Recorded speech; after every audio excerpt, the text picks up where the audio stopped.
The year was 1884, a time when the world was on the brink of monumental change. In Berlin, a city far from the sun-drenched plains and vibrant forests of Africa, a fateful meeting took place. This meeting would set the stage for a dramatic and often tragic reshaping of an entire continent. European powers, hungry for land and riches, gathered around a table laden with maps. These maps, however, were not just pieces of paper, they were blueprints for domination and control. Like vultures eyeing their prey, they carved up the African continent. Each line they drew was a claim, a declaration of ownership over lands they had never seen and people they had never met. They drew lines on maps, lines that meant nothing to them but would change the fate of millions. These arbitrary borders ignored the rich tapestry of African cultures and histories.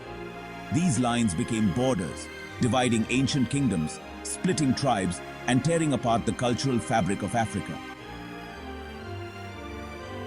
The consequences of these divisions would be felt for generations. The Berlin Conference, as it was known, marked the beginning of a dark era for Africa, colonialism. This was not just a political maneuver, it was an act of aggression and subjugation. Imagine, my brothers and sisters, a group of strangers coming into your home and dividing it amongst themselves. They take what they want, leaving you with little say in the matter. Imagine them telling you where you can live, who you can trade with, and how you should govern yourselves. Your autonomy, your very way of life, is stripped away. This was the reality thrust upon Africa. The continent was transformed into a patchwork of European colonies, each with its own set of rules and rulers. The European powers, blinded by greed and a false sense of superiority, ignored the complexities of African societies. They saw Africa not as a collection of diverse cultures, but as a land to be exploited. They lumped together diverse ethnicities and cultures within artificial borders, planting the seeds of future conflicts. These divisions would lead to strife and suffering long after the colonizers had left. The Berlin Conference was not a negotiation, it was a dictation. The terms were set by those who held the power, with no regard for the people whose lives they were altering. Africans, the very people whose future was being decided, were not even invited to the table. Their absence was a stark reminder of the disregard for their humanity and sovereignty. Their voices were silenced, their pleas for self-determination ignored. The decisions made in Berlin would echo across Africa, leading to decades of oppression and resistance.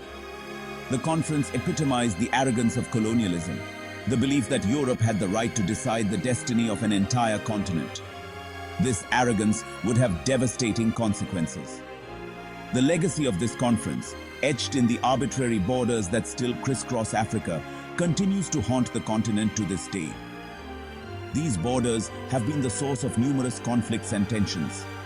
This was the tragic beginning of the scramble for Africa. European nations raced to claim territories, often clashing with each other and with the indigenous populations. European powers, fueled by industrial ambitions and driven by imperialistic greed, embarked on a mission to conquer and control. They saw Africa as a vast reservoir of resources to be exploited. They saw Africa as a source of raw materials to feed their factories and a market for their manufactured goods. The continent's wealth was extracted, leaving behind scars that are still visible today. The human cost, the destruction of cultures, and the exploitation of people meant nothing to them. The legacy of this exploitation is a testament to the resilience and strength of the African people who continue to rebuild and reclaim their heritage. Colonialism was not just about brute force, it was also a game of cunning manipulation. The colonizers, with their advanced weaponry and military strategies, could have easily overpowered many African communities. However, they knew that sheer force alone would not be enough to maintain control over such a vast and diverse continent. The colonizers, realizing the strength in African unity, employed a sinister tactic: divide and conquer.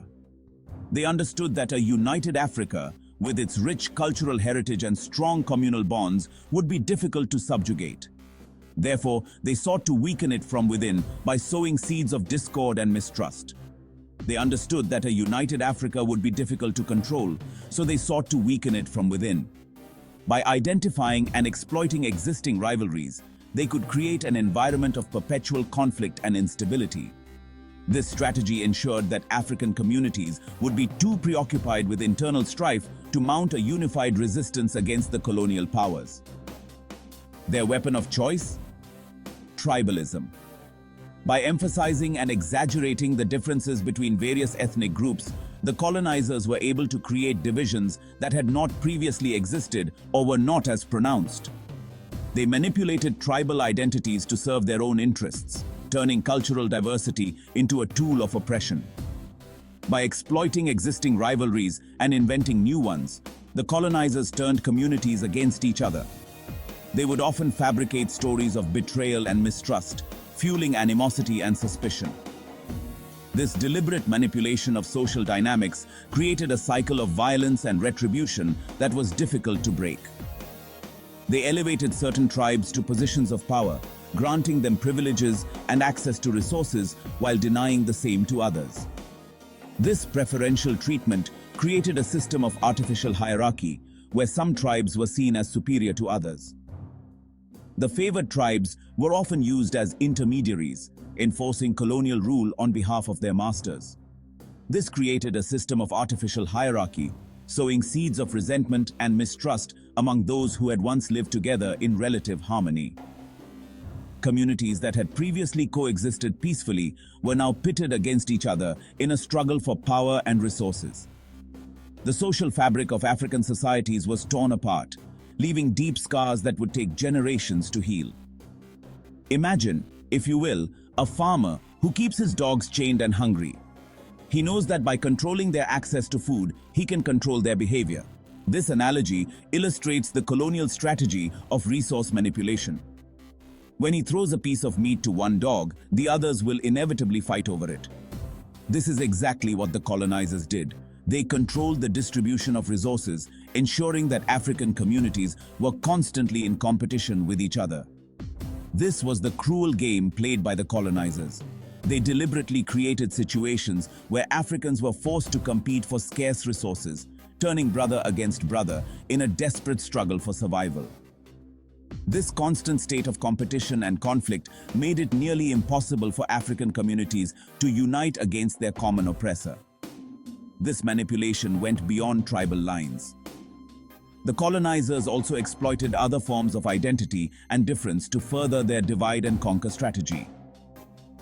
The colonizers also exploited religious differences, first pitting newly converted Christians against their brethren who practiced African traditional spiritual practices. They also pitted Muslims against Christians, further deepening the divisions within African societies. They would often favor one religious group over another, providing them with better opportunities and resources, thereby creating religious tensions that persist to this day. They introduced a system of education that favored European knowledge and denigrated African traditions, creating a class of educated Africans who often looked down upon their own people. This education system was designed to create a sense of inferiority among Africans, making them more likely to accept colonial rule as a form of progress and civilization. The poison of divide and conquer continues to affect Africa today. The legacy of colonialism is evident in the ongoing ethnic tensions, political instability, and social fragmentation that plague many African nations. Internal conflicts, fueled by ethnic tensions and political instability, plague many nations. These conflicts are often rooted in the divisions created and exacerbated by colonial rule, making it difficult for African countries to achieve lasting peace and stability. The wounds inflicted by colonialism run deep, and healing them will require a conscious effort to recognize and dismantle the systems of division that continue to hold Africa back. It will take a collective effort to rebuild the bonds of trust and solidarity that were shattered by colonial manipulation. Only then can Africa truly move forward and realize its full potential. Like, comment, share, subscribe, and turn on notifications.